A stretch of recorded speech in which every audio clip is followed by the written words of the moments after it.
अस्सलाम वालेकुम नाज़रीन, मैं हूँ फ़र्रुख नदीम एक नई टेक्निक के साथ। आज का जो हमारा ट्यूटोरियल है उसमें हम थोड़ा सा फोकस करेंगे मार्केटिंग को, यानी एडवर्टीज़मेंट वालों को। तो एडवर्टीज़मेंट वाले जब साइन बोर्ड बनवाते हैं तो वहाँ पे उनको बड़े साइज़ के लेटर्स चाहिए होते हैं, यानी मुख्तलिफ अल्फ़ाबेट्स, वो न्यूमेरिकल भी हो सकते हैं, इंग्लिश के भी हो सकते हैं, उर्दू के भी हो सकते हैं। तो मुख्तलिफ जब अल्फ़ाबेट्स उनको चाहिए होते हैं 3D फॉर्म में, तो वो आम तौर पे वो बंदा उसके ऊपर 3D बनवाने के चक्कर में पड़ जाता है कि इन टेक्स्ट की हम 3D बनवाएं। तो मैं आज आपको एक ऐसा टूल देने जा रहा हूँ जिसकी मदद से आप अल्फ़ाबेट्स को 3D में कन्वर्ट करेंगे और उसको बल्कि 3D में बहुत शॉर्ट टाइम में काट के भी देंगे। तो एक आपके पास एक नया टूल आपके पास आने वाला है जिसकी मदद से आप एडवर्टीजमेंट एजेंसीज जो हैं आप उनको भी कैप्चर कर सकते हैं। पहले तो आप सिर्फ कारपेंटर हजरात को या इंटीरियर के ऊपर काम करें, लेकिन आज के इस सेशन के बाद जो अभी मैं आपको ट्यूटोरियल देने जा रहा हूं, उसके बाद आप इस काबिल हो जाएंगे कि आप एडवर्टीजमेंट की जो एजेंसीज हैं उनको भी फोकस कर सकते हैं, आप उनको भी प्रोडक्ट अपनी दे सकते हैं, आप अपने तौर पे भी इस प्रोडक्ट पे काम कर सकते हैं। तो आगाज़ करते हैं। मैं यहाँ पे एक नई फाइल क्रिएट कर रहा हूँ। नई फाइल क्रिएट करते हैं। आज हम मिलीमीटर पे काम करें क्योंकि कुछ साथियों की डिमांड है जी आप मिलीमीटर में काम नहीं करते, हमें मिलीमीटर में भी काम दीजिएगा। तो मैं जो इसकी विड्थ है वो यहाँ पे 4 फीट पूरी यूज़ करता हूँ। तो यहाँ पे उसको जो विड्थ है मैं वो दूंगा 1219 और जो उसकी हाइट है वो मैं उसे कर रहा हूँ 450 और उसकी जो थिकनेस है अभी मैं इसको 38 के साथ ही ओके कर रहा हूँ। ये बाद में हम इसको एडिट करेंगे, ज़रूरत पड़ेगी हमें इसकी एडिटिंग की। मैं ओके करने के बाद यहाँ पर हम एक टेक्स्ट लिखते हैं। ये देखिए मैंने एक टेक्स्ट की कमांड एक्टिव की और इसको यहाँ पे जो इसकी हाइट है वो मैं 300 करता हूँ, इसको बोल्ड में लेता हूँ और यहाँ पे मैं लिख रहा हूँ कैड कैम। ये मैंने कैड कैम टेक्स्ट लिखा, इसको आप यहाँ पे लेके आएँ। इसका साइज़ आप चेंज करें जितने साइज़ तक आपके पास, जो या तो दो चीज़ें ना, या आप उसके दिए गए साइज़ के अंदर इसको एडजस्ट करेंगे या फिर कस्टमर की डिमांड को आप फॉलो करेंगे। तो एक तो हमारे पास ये है कि मैं इस टेक्स्ट को यहाँ पे सेंटर में करता हूँ और इसको कर भी सेंटर बेस देता हूँ ताकि अगर मैं इसको रीसाइज करता भी हूँ तो ये ऑटोमेटिकली उसके साइज़ के मुताबिक होता जाए। तो यहाँ पे आप अगर इसके फ़ॉन्ट को चेंज करना चाहते हैं तो ये देखें आप यहाँ पे फ़ॉन्ट चेंज भी कर सकते हैं। तो यहाँ पे हम लोग ये वाला फ़ॉन्ट यूज़ करते हैं, इसको ओके किया। अब आप ये देखें कि इस फ़ॉन्ट पे हमने 3D इफ़ेक्ट कैसे लगाने हैं।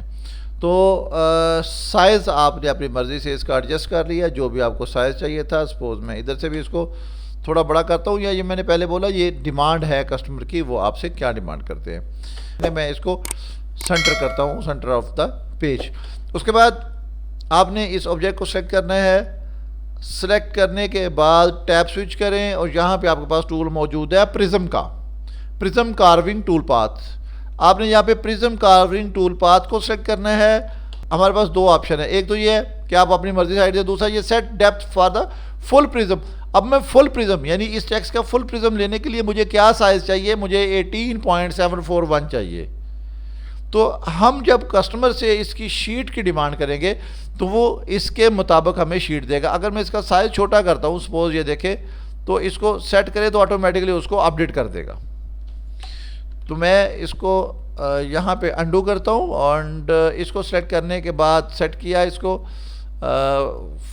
यानी इस सिलेक्शन के साथ इसको फुल डेप्थ में देता हूँ तो ऑटोमेटिकली वो 18.78। तो इसका मतलब है हमें जो यहाँ पे शीट चाहिए वो एटलीस्ट 18, या अगर आप उसके नीचे उसकी थिकनेस बेस देना चाहते हैं तो फिर उसके मुताबिक आप उसको अजाफी दे दें। तो वो हम उससे मतलब इसके नीचे मैं 1.5 मिलीमीटर, बल्कि एक सूद जो है इसके नीचे करना, तो 22 mm की शीट लेते हैं।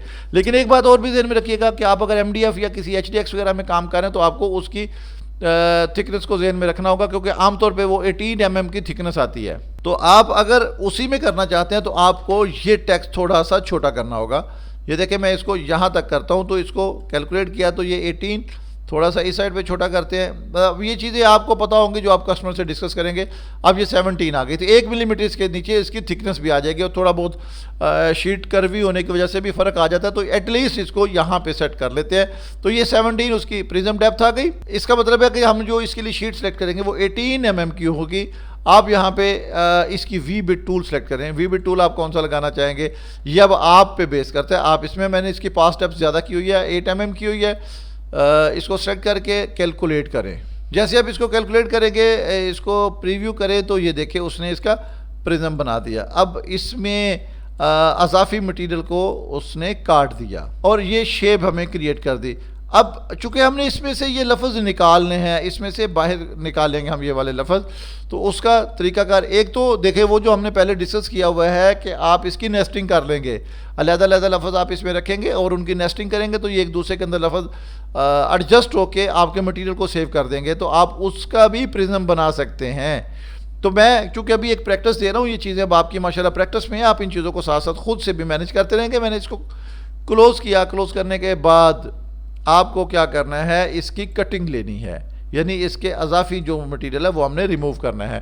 तो यहाँ पे मैं प्रोफाइल टूल पाथ पे जाऊँगा, 2D पे आ जाएँ, ऑब्जेक्ट हमने ऑलरेडी सेलेक्ट किया हुआ है, आउटसाइड पे आ जाए, टूल सेलेक्ट करें। इसके लिए कौन सा टूल सेलेक्ट करेंगे ये आपको डिपेंड करता है कि आप इसके कोने में कौन सा टूल गुजारना चाहते हैं। तो मैं यहाँ पे उसको 4 mm का टूल कहता हूँ। अब 4 mm हमारे पास टूल अवेलेबल नहीं है तो मैं 3 mm की कॉपी लेता हूँ और यहाँ पे इसको मैं 4 करके number of fluids 2 and create setting की। क्रिएट सेटिंग करने के बाद उसकी जो पास डेप्थ है, अब ये बहुत इंपॉर्टेंट चीज़ बताने जा रहा हूँ, इसकी जो पास डेप्थ है वो मैं पहले ही 18 कर रहा हूँ। क्यों कर रहा हूँ 18? उसकी स्टेप ओवर ठीक है, बाकी सारी चीज़ें मैं एज इट इज़ अभी छोड़ता हूँ। अप्लाई करके मैंने इसको सिलेक्ट करके बाहर आया, 4 mm का टूल यहाँ पे अप्लाई हो गया। आउटसाइड पे हमने उसको रखना है एंड इसको कैलकुलेट करें। अब यहाँ पे वो चूँकि आपने 40 दिया हुआ है, शीट की थिकनेस जो है वो मटेरियल की थिकनेस 38 है, तो ये सारी चीज़ें हम देखेंगे। देखें मैं इसे कैंसिल करता हूँ। यहाँ पे हम उसको रखेंगे 18 हमने शीट थिकनेस रखी हुई है। एडिट में जाके ये देखें पास स्टेप से उसकी मैंने 18 रखी थी ताकि सिंगल कट में उसको काट दे। अब उसको मैं कैलकुलेट करने जा रहा हूँ। जैसे ही कैलकुलेट करूँगा और उसका प्रीव्यू मैंने ऑल किया तो ये देखें यहाँ पे उसकी कटिंग करना बनती है। लेकिन मैंने शुरू में जब हमने शीट लगाई थी तो मैंने एक बात कही कि ये वैल्यू हम बाद में सेट करेंगे। तो देखिए यहाँ पे मैं उसकी थिकनेस जो है वो 18 कर रहा हूँ, शीट थिकनेस। डन करें, यहाँ पे रिकैलकुलेट कर लें एक दफ़ा सारा कुछ, तमाम टूल्स आपके रिकैलकुलेट हो गए। और रिकैलकुलेट होने के बाद इसको दोबारा से आए ज़रा 4 mm के, आप इसके एडिट में जाए, पास डेप्थ उसकी जो है वो हमने 18 रखी हुई है एंड ओके कैलकुलेट किया, प्रीव्यू ऑल किया। देखें जैसे ही मैंने उसको यहाँ पे प्रीव्यू किया तो देखें वो सिंगल कट के साथ, यहाँ पे आप देख रहे हैं सिंगल कट के साथ उसने इन लफ्ज़ों को काट दिया। मैं यहाँ पे डबल क्लिक करता हूँ, ये देखें जो मटेरियल आप रिमूव करना चाह रहे हैं उस पर डबल क्लिक करें तो यहाँ पे ये लफ्ज़ उसने 3D में बना दिया और इवन वो जो 1 mm है वो यहाँ पे नीचे थिकनेस अप्लाई हो गई।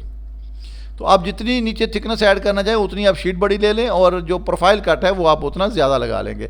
तो इस तरह से आपके पास ये 3D लेटर्स जो है वो अवेलेबल हैं जो आप अपने कस्टमर को दे सकते हैं। वो इसको किसी भी शीट के ऊपर अलहदा से पेस्ट करके इस पर 3D इफेक्ट ले सकते हैं। लेकिन यहाँ पर एक बात ध्यान में रखिएगा, जब हम प्रोफाइल कट करेंगे तो इसमें टैब रखना ना भूलिएगा। ये मैंने 12 mm और 6 mm थिकनेस के साथ इसमें एडिट टैब में जाके मैं उसको टैब ऐड करवा देता हूँ। अब टैब आप अपनी मर्ज़ी से ऐड करवाएं, जैसे मैं उसको अपनी मर्ज़ी से ऐड करवा रहा हूँ। देखिए सबसे पहले तो मैंने ऐड टैब किए तो उसने खुद से कुछ ऐड किए। अब कुछ टैब मैं अपनी मर्ज़ी से यहाँ पे ये ऐड करवाता हूँ। इस जगह पे एक टैब दिया, यहाँ पे एक टैब दे दिया, एक इस साइड पे टैब दिया एंड इस साइड पे ये टैब आ गए। तो इस तरह से हम अपनी मर्ज़ी से भी इसमें मुख्तलिफ टैब्स को ऑन ऐड करके कुछ ऐड मैं रिमूव करना चाहता हूँ, सपोज मैं ये रिमूव करता हूँ, इसकी जगह मैं टैब यहाँ पे देता हूँ। तो ये सारी सेटिंग आप यहाँ से मैनुअली कर सकते हैं। अब इसको मैंने कैलकुलेट किया, रिसेंट प्रीव्यू ऑल किया तो ये देखिए अब उनके अंदर वो टैब्स बन चुके हैं। इसका बेनिफिट ये होगा चूँकि ये नाजुक हो चुके हैं ये लेटर्स, तो ये गिरेंगे नहीं, टूटेंगे नहीं, टूल डैमेज नहीं आपके होंगे। बस आप बाद में इसको आसानी कटर के साथ यहाँ से काट लें और अलहदा कर लें। मैंने एक बात यहाँ पे आपसे कही थी कि इसकी प्रोफाइल जो है वो प्रोफाइल कट जो हमने किया वो मैंने सिंगल पास में किया। क्यों? क्योंकि ऑलरेडी ये सारा एरिया वी कर्व टूल की मदद से डीप हो चुका है। सो हमें सिर्फ आखिर में ये जो 1-2 मिलीमीटर की कटिंग थी वो कटिंग करनी थी, इसलिए मैंने उसके प्रोसेस को चेंज करके उस थिकनेस के मुताबिक कर दिया जिस थिकनेस का हमारे पास मटीरियल है। तो इस तरह से ये वाला जो टूल पाथ था जिसको हम प्रिज्म टूल पाथ बोलते हैं, ये किसी भी लेटर को, किसी भी ऑब्जेक्ट को, इवन आप उर्दू में, इंग्लिश में कोई बॉर्डर को पट्टी कुछ भी आप अगर बना रहे हैं तो आप उसको 3D इफेक्ट दे सकते हैं प्रिज्म फॉर्म में। मैं उम्मीद करता हूँ कि ये सेशन, ये लेक्चर, ये ट्यूटोरियल आपके लिए सूदमंद साबित होगा। मुझे अपनी दुआ में ज़रूर याद रखिएगा। मुझे हमेशा आपकी दुआओं की तलब रहती है। अल्लाह हाफिज़।